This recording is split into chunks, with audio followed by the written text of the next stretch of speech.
Hey, Kyle here. I get the privilege of sitting down with Steve Valenta, owner of the Mighty Bowl. So, Steve, why don't you just tell everyone who's going to watch this a little bit about yourself and what should people who don't know you know about you? Yeah, I owner of the Mighty Bowl. I have been running it and owning it for about 8 years now. Previous to that, I had banking and lending experience and loved what I did there, but I felt a strong desire to do something that was more connected to the community. And I love food. I have a lot of passion around food, not just from a taste and flavor, but certainly from a health and human benefit standpoint. And so that's kind of what kickstarted my journey into running and starting the Mighty Bowl.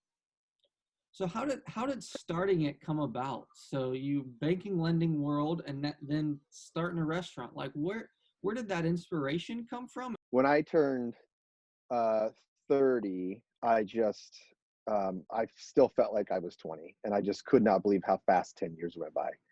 Um, and so I just knew 40 was going to hit me as fast as that felt, and I just had this itch, and I had been at that time in banking and lending for about 6 years or so, 7 years, and I really enjoyed it, but I missed that deep community connection, um, and there's just this profound human connection around food. Like there's so many elements about how we connect around. There's just something about feeding another human being. I didn't realize how hard it was going to be in food service. Like we started out just as a food truck, and I just thought we were going to be having a good time sending some bowls out of a food truck. And food service is as hard as they say it is. It's a labor of love. There's not a lot of money in it, but money's not one of those things that really turn me on. Things that are interesting, things that matter, things that change the world, that's what turns me on. And that's why I'm at where I'm at now. But I make this joke because if I worked this hard in banking and lending as I do now, I'd be retired by now, and I think I'm further from it than I've ever been. So that's the story. Mm. So what's been some of that big challenge piece? What's been the challenge there as you've started that? And then on the flip side, give me kind of your greatest joy in starting and running the Mighty Bowl. Whew, that's a lot. The challenges I think are pretty universal, um, in the sense that they're just the economic challenges of running a restaurant. The margins are just so low. You've got to do high volume, and there's so many potential problems that can come with it. And we're seeing that example, just not to jump into COVID so quickly, but we're operating at 40 to 50% of our revenue, and restaurants can't survive that way. You just can't. We survive on high volume, making a little bit of money per unit and doing high volume of them. And now when we're cut in half, it just doesn't work. So, but that's been the challenge from day one, is just trying to maintain that high volume and making enough money to make this thing work. And then secondly, with every business or just with life, it's people. You know, people and staff are without question my favorite part, Mm. and it's also the hardest part too. Like um, machines. As soon as you buy a machine, a piece of equipment, there's limited life on that machine. It's eventually going to break, and then you fix it. But with people, like you don't really know when people are going to break. You don't know when they're going to have a good day and a bad day. And but I've loved it, like navigating through staff and connecting with people and making some of the deepest friendships ever, and then parting ways with people. It's just been the wrestle, and it's been really challenging and really fulfilling all at the same time. What is the lesson that you've learned as you've tried to navigate some of that? You identified, hey, just working with people, there's a variable. Like it's both Yeah, a joy and a challenge. So yeah, what are some things that you've learned from that? yeah. It's been amazing what I've learned about human development and how humans operate and function. Um, a saying that I have is like I always try to be the boss that I've always wanted to have. Like everybody complains about that boss, and the boss just makes it can make or break a work situation. So I always try to be the boss that I've always wanted. And man, I'm telling you, I've put so much effort into that. I've been over backwards for people. and I still missed. Mm, I still fell short. mm, And that's been the hardest part is like I've been over backwards for people. I have sacrificed. I have done what I thought they needed. And it turned out after parting ways, I still missed. mm, And so that's been hard and that's been hurtful, but it's been fulfilling because it's been really deeply challenging. It's helped me analyze myself of where I thought I was right in mm, a place and realizing you just missed it. And I believe that um, if we're not changing, we're not growing. mm, And so I look at myself of like, where am I changing? Where am I different today than I was a year ago, or 8 years ago, or 15 years ago? mm, And I believe that. And so if we're not changing as people, then I don't know that we're growing. And for some people, they don't want to grow. That's not me. I care about growing. I push to grow. I challenge myself. It's painful. It's hard. And I think pain is one of our greatest teachers in life, mm. even though I don't welcome it. I don't want it. I don't seek it. But when it comes, I Yeah. try to listen to it. And it's been painful through this whole process. And it's made me into a better person, a kinder person, a more compassionate person. And I'm deeply grateful for it. Take us on that journey a little bit. What's one thing that you said that, man, 10 years ago, I would have never thought I would have been here. So what's one area of your life where you feel like, man, it's just changed, and maybe even how it's played out specifically in the business? Yeah, I could go so many directions. I could go politically, I could go religion, I can go socioeconomic uh, worldviews. Like you, Yeah, like you I take love your it. pick. Like I could go anywhere. But in terms of keeping it germane to the business, um, man, how have I changed? Um, I've learned compassion for what it is to be a small business. Mm, Um, and how difficult it is to run a small business, particularly in the food service industry. Um, it's really common. You've heard people say that everybody should become a server at one point in their life, and it's really true. I mean, we have customers that are and they're few and far between, but we do have customers that are entitled or treat our staff like they're second class. And it's funny that what we've learned in today's society is that these are essential workers, and yet they get talked down to or berated. And people don't realize how hard food service workers work, and for how little money.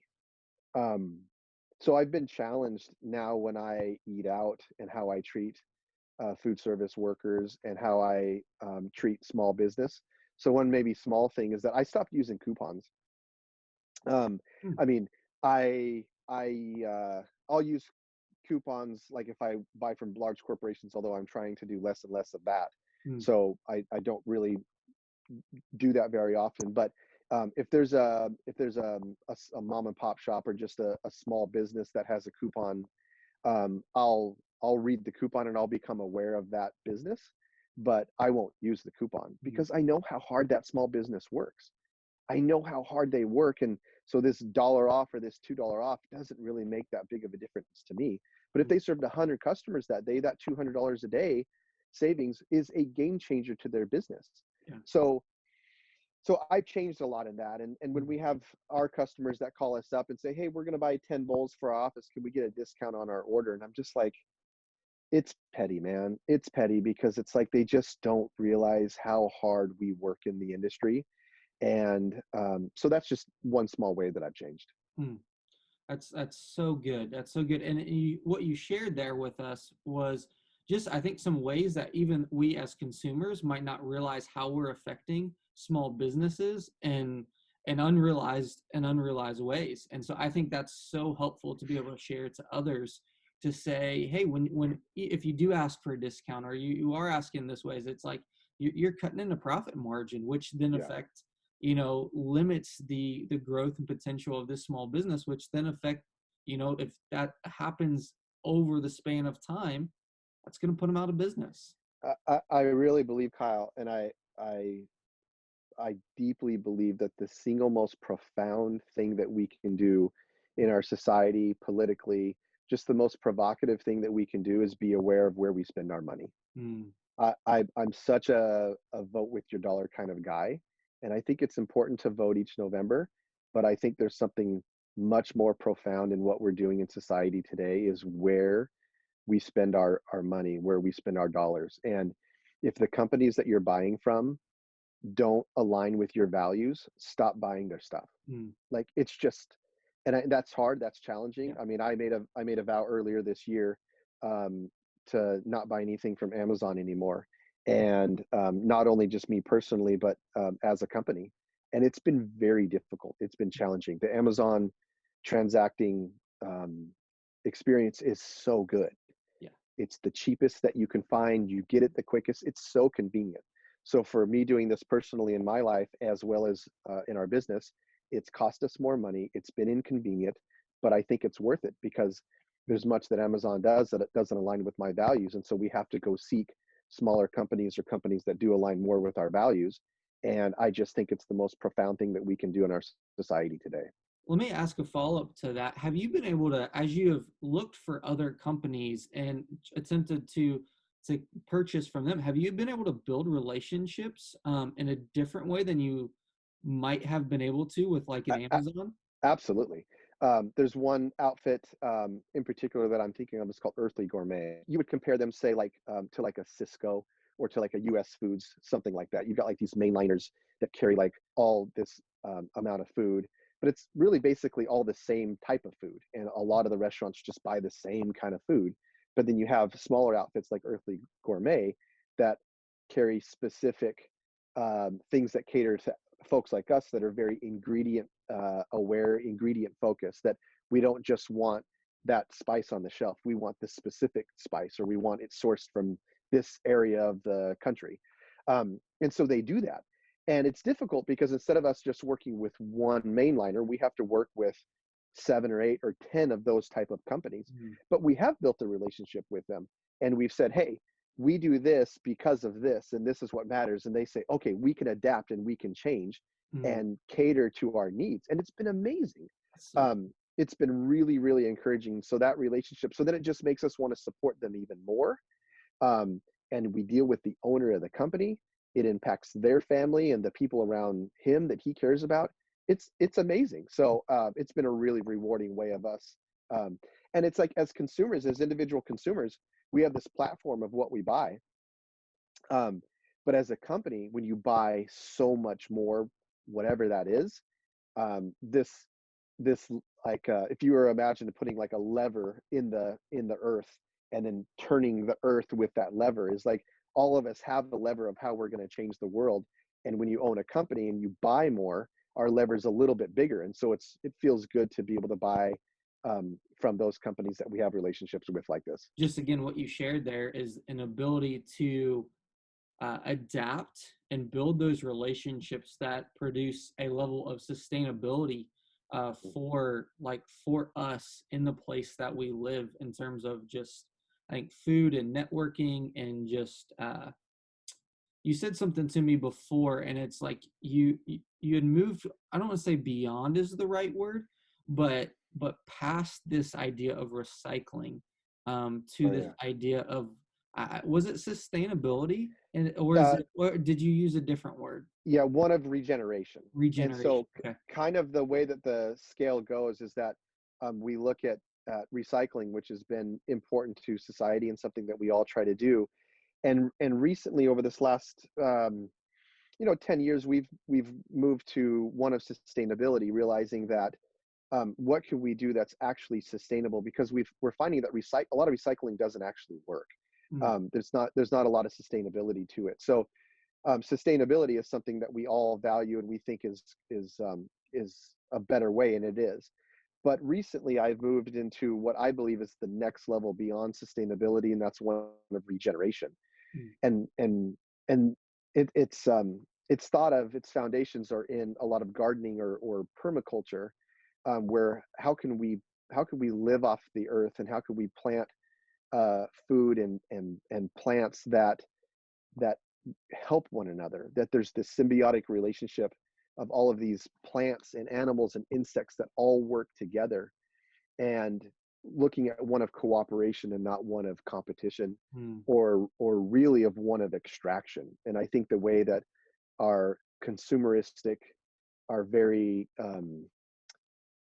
unsatiable consumering ways of our society is that it's unending, it's unsatiable, and the planet can't handle that. Yeah. We're living a life of extraction. We're just taking and taking from our planet, and it's a finite resource, and we're living in an infinite consumer way.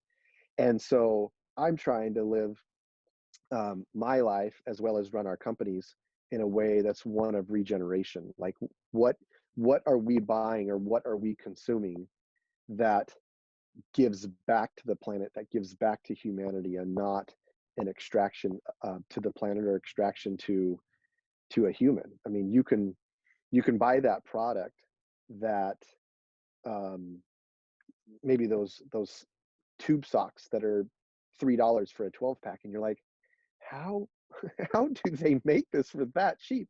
And you realize that somebody's paying the price for it. It's either the planet, or it's a child, or it's a worker. So again, it's just how we buy, and I just think we need to start asking ourselves the questions of where did this come from? Why is this so cheap? How is this possible? And I think that in those answers, although albeit difficult, I think that um, better and good comes from it. Well, based on all that you shared so far, I think people are getting a real sense of your values and how your values have affected your company, your business, and how that translates even to your workers and to employees. So, just what would you like the community to know, just on the other side, as we're still navigating COVID-19? What would you just like to be able to just say kind of to the community, those who watch and listen to this, as you guys have just been navigating this season of COVID-19? What would you like them to know? Wow, that is a big question, and it's one that I'm still answering every single day. I've been challenged in so many ways. Just um, we closed for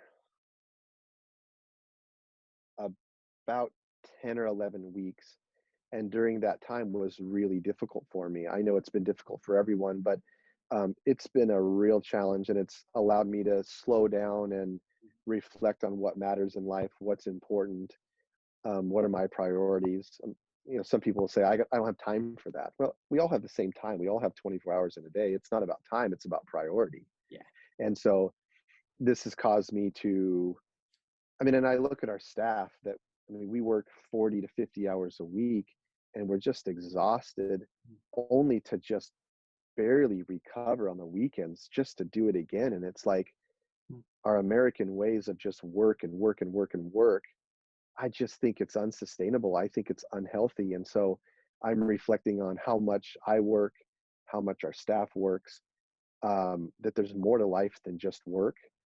Um, so that's been a big part and a big challenge for me. And I've just really profoundly been challenged and been amazed that as big as this pandemic has been, and it's been profound, biggest thing that's happened in all of our lives, it's caused the world to stop. Mm. And the only thing that can bring a pandemic to its knees is injustice for people that have been oppressed. Mm. I just can't believe that this Black Lives Movement thing has brought a pandemic to its knees. It's caused it to stop. The conversation stopped about this pandemic, and we started talking about people that are oppressed. Mm.